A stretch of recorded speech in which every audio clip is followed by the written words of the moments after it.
Esohe, are you there? Hi. I'm Hi. sorry. I think I need to get a neutral background.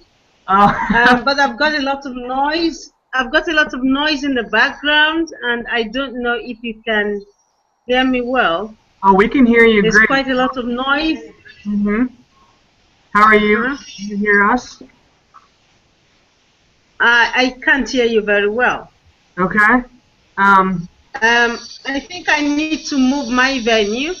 Okay. Let me just pause a little bit and now move. Okay. Maybe somewhere there's a bit less. Okay. All right. Okay. That sounds great. We'll wait How right do here. I pause that? Okay, just a second.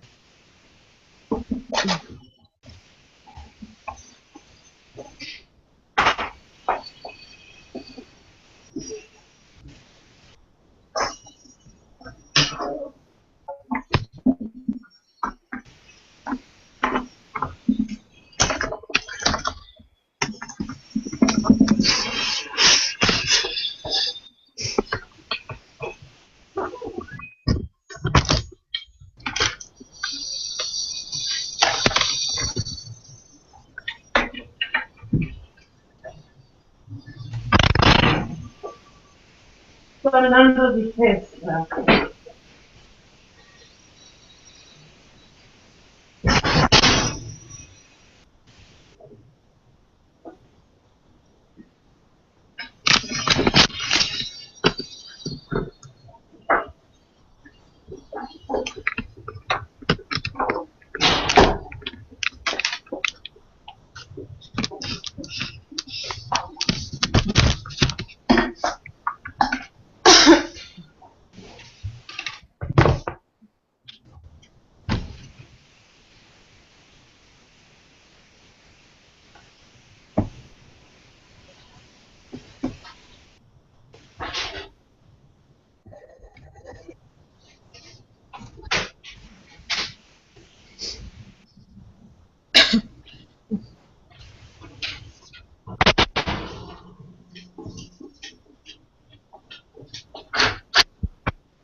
Oh my goodness.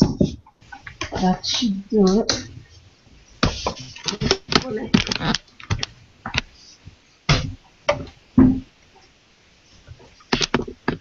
Hi. I think I may have resolved my problem. Okay. Yeah. Okay. Okay. Can you hear me? Yes. Yes, I think so. Hello, everybody. Perfect. Hello. Let me try to increase the volume. Okay. Yeah, it's at maximum. Okay. Okay. Okay. Yes. Well, so hey, I am Caleb Benedum. I'm the program manager for the Tip Report Global Heroes Network from tipheroes.org. And I'm here at the Freedom Center. And joining me today are Kristen Wainscott. Kristen, would you say hi? Hello. How are you? Hi. And Hi, Chris. she's a student at the University of Cincinnati, and she's also interning here. Then also Kazi Reyes, who's a researcher. Kazi, would you say hi? Hello. Hi. And then also we have Anya. And Anya, I'm sorry, would you just state what your last name is as well? Anya just started with us yesterday, and then we also have Christy Apisa. So if you guys could introduce yourself as well. Anya Edwards. I attend Xavier University here in Cincinnati, and I just joined the team as an intern, and I'm really excited to meet you. Nice to meet you too. Hi, I'm Christy. It's a pleasure to meet you. Pleasure to meet you too. Hi, Christy. Perfect. So Hello, everybody. I Oh, thought, it's kind of gone off. Okay. okay. Well, I must confess that this is my very first time on Google Hangouts, so Mine I'm a too. bit how do you say? Um, so I'm trying to, kind of wrap my head around it. So Sure. have some patience with me. Yeah. Oh, absolutely. Okay. Absolutely. No, I think it's a lot of our first times actually. But it's a great tool. So Yeah. um, Yeah. so we just thought that we'd start off and just talk with you about sort of your work and what you do. And Christy, if you want to start off, just ask the question. Absolutely. We were wondering if you might be able to tell us a little bit about your journey that led you to do anti-trafficking work and then ultimately the founding of your organization. Hmm. Well, I'm a lawyer by profession. I'm Nigerian, of Nigerian origin, and I found myself in Italy for a postgraduate program, which was supposed to be a 3-month program in Turin. I had never been to Turin. That was my first time. But I had already had some information. I'm talking about the early 1990s, 92. And there were discussions about some of our women finishing up in prostitution in Europe. But it was something that was really, like hearsay. You really didn't get people talking about it that much. Getting here, while I was at the RLO Center where I was based, I had occasion to be invited by the police because they had had a case involving some Nigerian women, and they had heard that there was a Nigerian who was doing a postgraduate at the ILO Center. And so they contacted me. I was asked to do a kind of translation, and I didn't speak Italian then, so I had to do a 3-way translation between myself, a classmate of mine from Belgium who could speak Italian, English, and so it was from my language to English, from English to Italian. So we did this kind of roundabout. And that was how, during my course, sometimes I was called by the police to intervene. After that, I started my doctorate here, and I had to learn the language. And the municipal council asked me, I was approached and asked to act as what is called a cultural mediator, which goes beyond being an interpreter. It also includes being able to decode the cultural contents of the words that people say, even if they are speaking the same language. And that is how, a little at a time, I got into this kind of activity. I got to know about the problem of trafficking. I got to speak with some of the women who were trafficked. To be quite frank, at the beginning, I didn't want anything to do with all of that. I just wanted to do my postgraduate study, and that was it.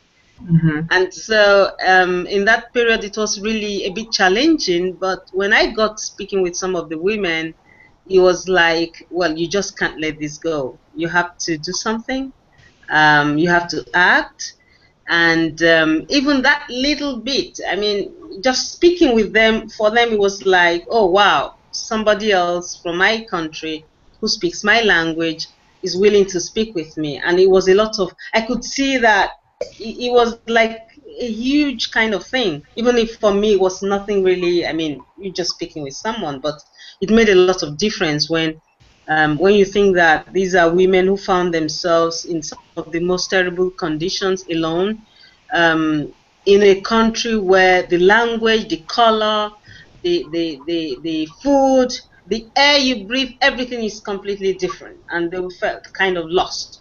So to be able to speak with someone who could, because at that time I had begun to also understand the language, who could act as a kind of buffer between them and the new system, was for them was quite a lot of help. So that's how I got into that. At a certain point, I found that I needed to have an organization that could handle things in a certain way that I felt would be much better for this group of women. And so in 1998, I decided to set up my organization.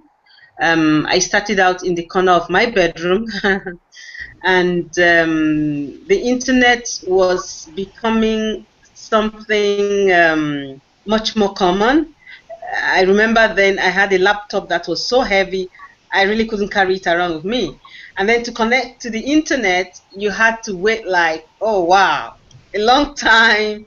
It was really at the beginning of things. So, but through the internet, I was able to make contacts with other organizations in Europe, attended meetings, and well, the organization grew, and today here we are. Yeah. Awesome. I have another question for you as well. Yes.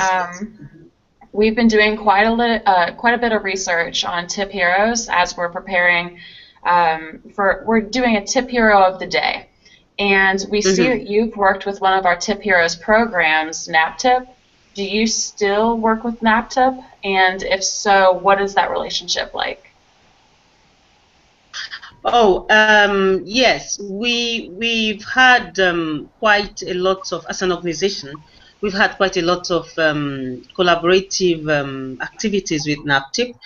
We organized a conference, an international conference on trafficking with them in 2007 in Benin. Benin City is the capital of the state where the greater number of Nigerian women who are trafficked come from. And so the kind of collaboration we have with them is a continuous one where when sometimes we have women who come to us and report to the police, we form part of a regional and national network of organizations.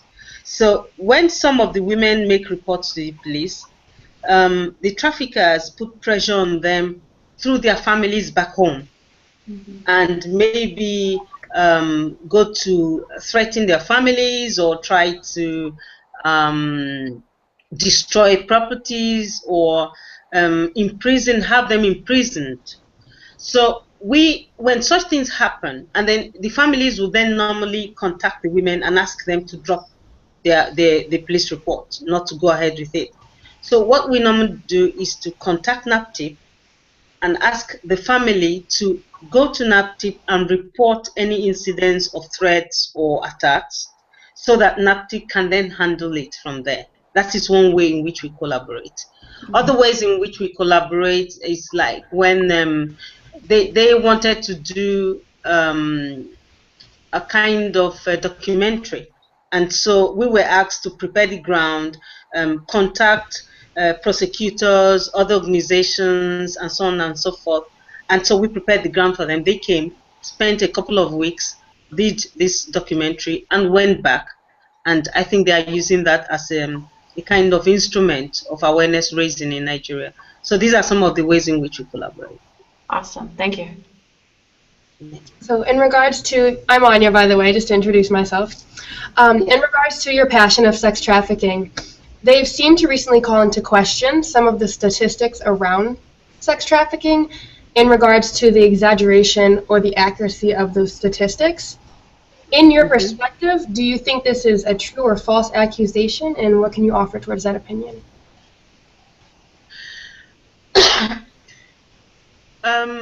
First and foremost, the question of trafficking involves human lives. And you have very different situations. When I say different situations, I mean there are instances when it will be an obvious case, obvious to who is aware of what it's all about, case of trafficking, but to others it could be anything else. Like someone who comes to you and says, oh, I asked a friend of mine to help me to travel to Europe. And you say, oh, well, this one is not a victim of trafficking. She was helped. She asked to be taken to Europe. But for someone who knows what it's all about, when they use that word help, it does not necessarily mean that they are not being exploited. And trafficking has to do with exploitation. Now, these are men, women, children who are trafficked using false names many times, in many cases without documents. in many cases from countries where you don't have adequate identification systems in place, and so you don't really have correct numbers or statistics relating to names, dates of birth, etc., etc. Okay, so with that premise, the reality of the situation is we don't actually have the accurate number of those who are being trafficked. But our belief is that those who are actually being trafficked are much more in number than what is being reported. So when people then come back and say, oh, there's a huge exaggeration going on, maybe because organizations want to, for funding purposes, sometimes they say, or because they want to create a kind of fear in people, an exaggerated kind of fear. My answer is that we need to work more to exchange data, to have a kind of internationally based database from where you can get information, and that will give us the exact fact, and we will discover that it's much more than we think, because more and more people are coming in, and we know that each week, from what women we work with, the kind of information they bring to us, we know that of maybe 10 women who come to us or to our partners to ask for help, double that number don't come. They just don't come. So the numbers, that the statistics we have, though they are not perfect, though there are a lot of uncertainties about it for reasons I already stated, they are not exaggerated. Not at all. Okay. Well, moving, I guess, from numbers to people, because as we know, each statistic stands for a person, and to attach a number to them is difficult. So moving to their human approach, with the victims that are involved within sex trafficking, I guess, how can we integrate them better into modern day society? And are there any ways to improve upon the ways that we're doing so now? I would avoid using the word integrate them, because in the sense that they form part of the society, but something terrible has happened to them. Those that I think need to be integrated. So reacclimate, is that better? Sorry? I'm sorry, I didn't hear that. There's a gap. I think it's breaking up. I said, so should we say reacclimate? Yes, well, yes, okay. We should use that.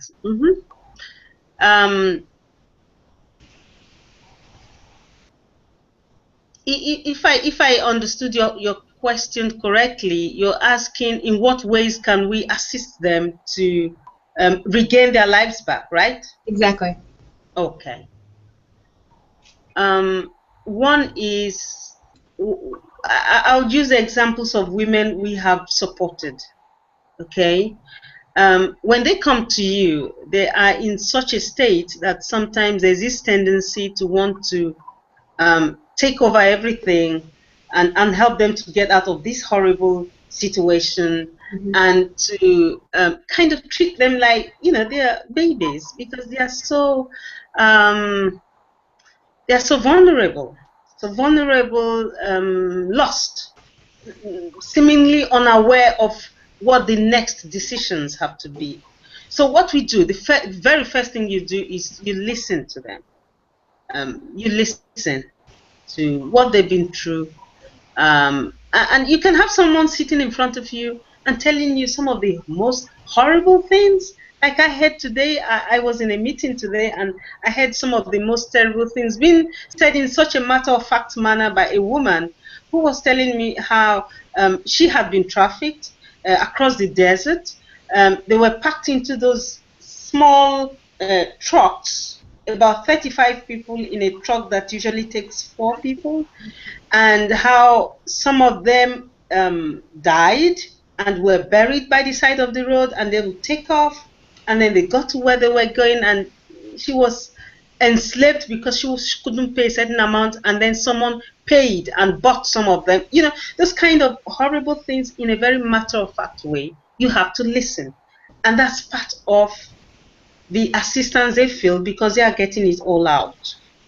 And then you come to a kind of agreement of a project on how they see themselves. You take it a little at a time. A year from them, a year from that moment, how do they see themselves? So together you agree on a project of what we call a reinsertion project, in the sense of they are learning to trust. Trust is the first thing, learning to trust other people again, having the possibility of a safe place. Okay, you listen, you provide a safe place where they feel they can open up and talk about what has happened. And of course, it's not something that you ask, you get immediately. It takes time. And of course, then there are all the other things you need to put in place. In a country like Italy, where most of them don't speak the language, so you have to prepare language courses, the basic necessities that they need, because in many cases, they are running away and leaving everything that they have. And so protection, resources, language training, support, psychological support. You're going to need a lot of that. And psychological support is usually, again, listening very carefully to what they need, and they will be the ones to tell you what their needs are and how they think will be best to satisfy such needs. Well, thank you for such passionate answers. I beg your pardon? I said thank you for such passionate answers. Oh, thank you. I was taking notes if you saw me looking down. I was like, oh, let me get all of this on my pad. We were also wondering if you might be able to give us some personal perspective and commentary on the proposal for red light districts and the zones of tolerance in Rome, and how that's actually affecting your work as well. Mm. Well, as you know, there are two main views on the question of prostitution and trafficking. Absolutely. There are those who, if I'm going on for too long, just tell me halt and I'll stop and No, it's great. summarize. All right. As long as we can get you. Yeah, we're here to talk to you. So. Okay. Now there are two main schools, let me call it that, of thought on the question of prostitution and trafficking. There are those who believe that prostitution is a completely different thing and has nothing to do with trafficking, and that trafficking is often a question of sex workers, so-called sex workers, who have not been able to negotiate good working conditions for themselves. That's one school of thought. And so they want the legalization of everything around prostitution, pimping, brothel keeping, everything.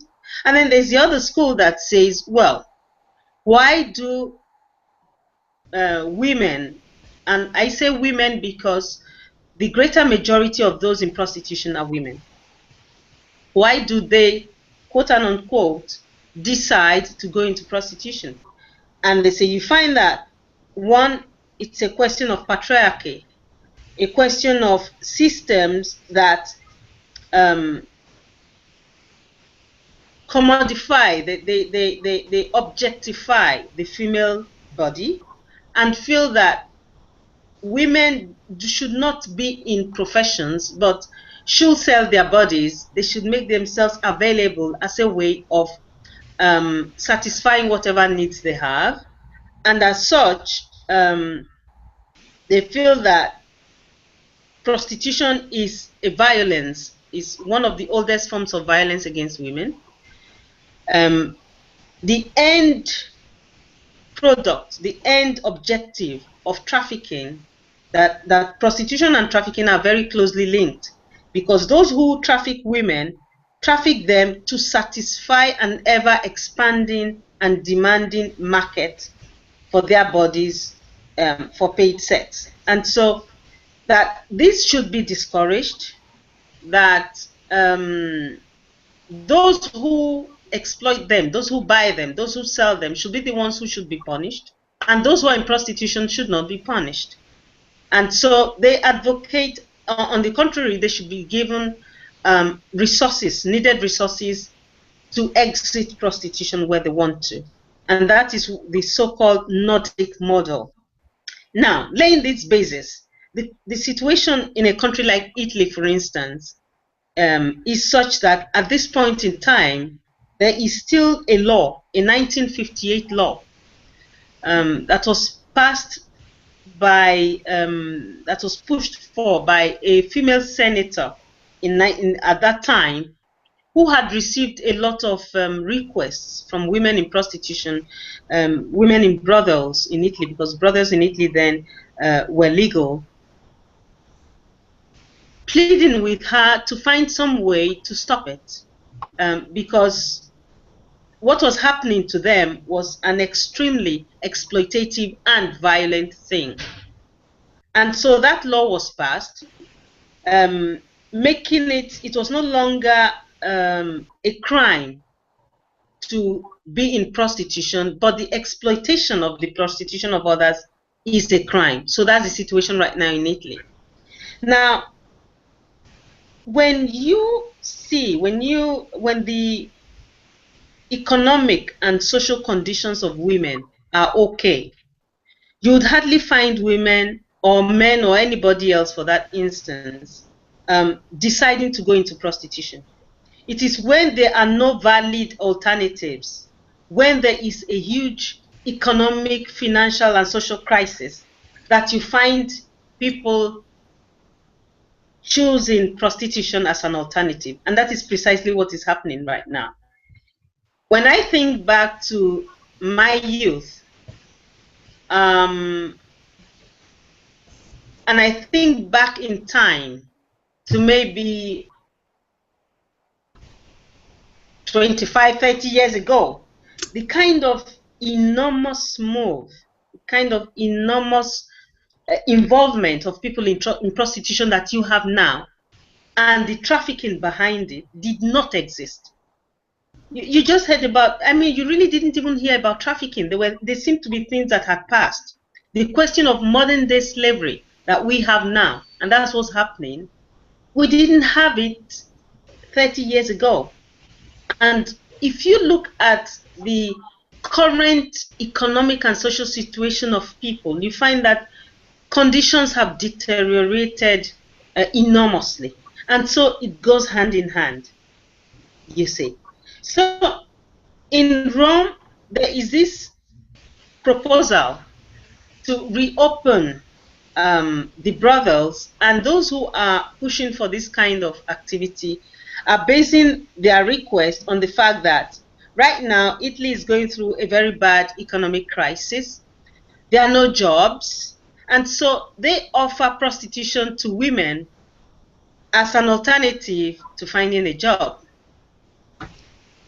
I'll give an example of a couple of 3, 4 young women that I know who have at least 2 degrees and who have been looking for jobs for more than 5 years. They've never had any regular stable job, and they keep getting offers from men who say to them, why don't you come into this kind of activity? I mean, we can find a way to make you do it without too much damage.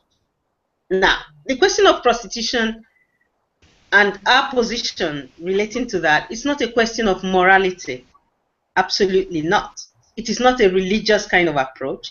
It's a question of human dignity.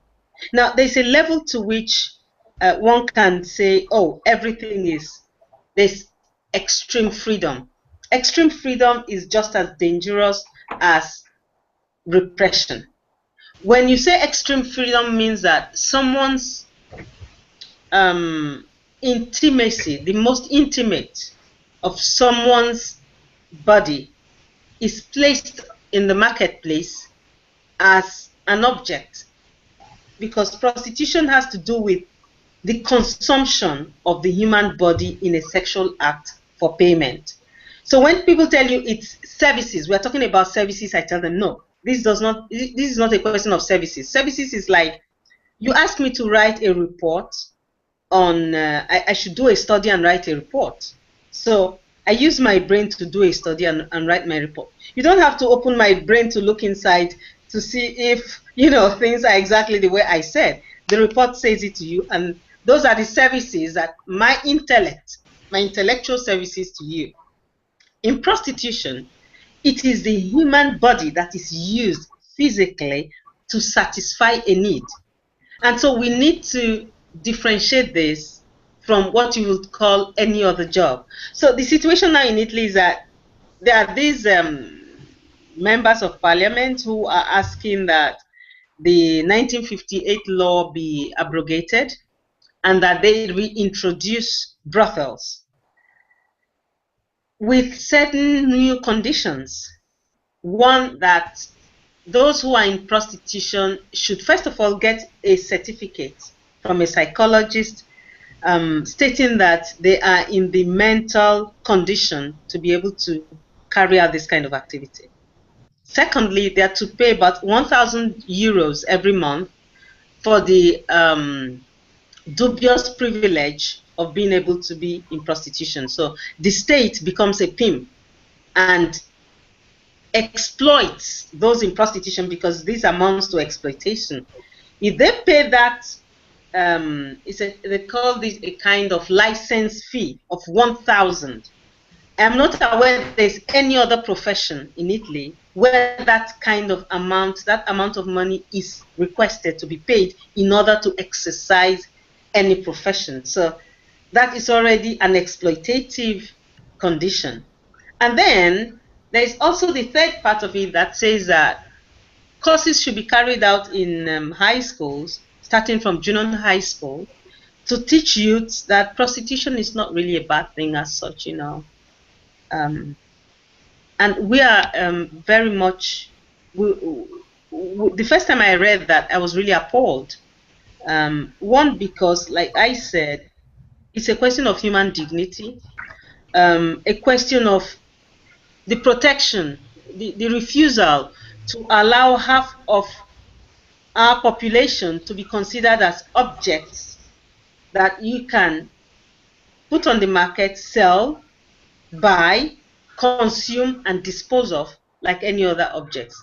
I think any civil society, any society that declares itself as a civilized society that has the interest of its citizens in mind, would not take that road. So I'm sorry if I've gone round, to make a long and winding journey about this, but I think, and my organization, we believe it's one of the most horrible things that could happen if it goes through.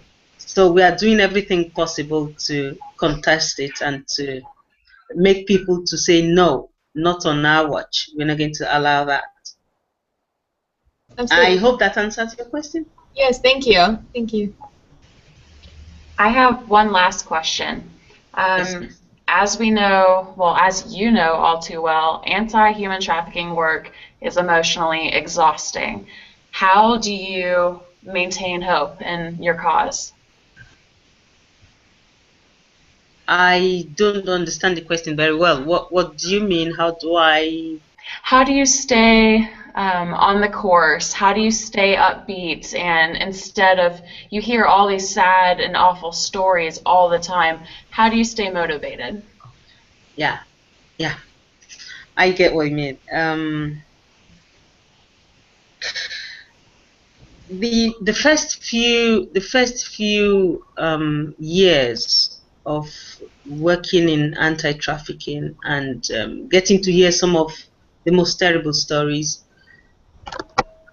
I think they were some of the most difficult, and it gets to a point you need to learn to protect yourself, and you need to build a wall between yourself and the person you have in front of you, not because you don't want to assist, but because you need to create a distance in order to be able to see things from an objective perspective and to give an appropriate response. When you get too emotionally involved, it's very difficult to respond to problems. So you then learn to do that. You learn to, it's an all-encompassing activity. You never have time off. Your phone is on 24 hours, 7 days a week, you know. It gets to a point you have to learn to break that because it becomes a kind of chain. You break it. You have to do some psychotherapy because you also have to, it goes to touch some of your own personal history many times, and you need to separate the two. And what happens is that you then learn to distance yourself, much as that is difficult. There are many times that there are still stories that break through that barrier. You just can't help it. But you have to learn to take it out of your head. And that involves a lot of training, a lot of psychological training and activity. Yes. Thank you. That is it. Well, so hey, we've been talking for about 45 minutes, so I have just one question, and then I think we'll wrap it up. We won't keep you too late, but thank you so much for talking with us today. Not at all. So what?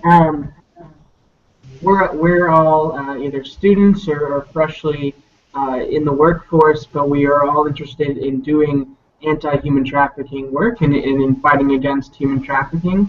So to us, and then also to anybody else who wants to get involved in anti-human trafficking work, what would you say to people that want to get involved?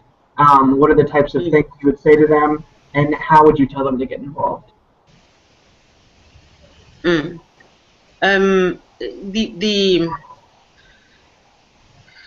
communication was a bit broken. Okay. So let me repeat to you what you said, and let me see if I got it all. It was like, well, for you that you want to, you're looking at getting involved in trafficking issues, how and what does one need to do to get involved? Did I get that right? Right. So if someone were to come to you and ask, how can I get involved in anti-human trafficking work, what would your answer be? Okay.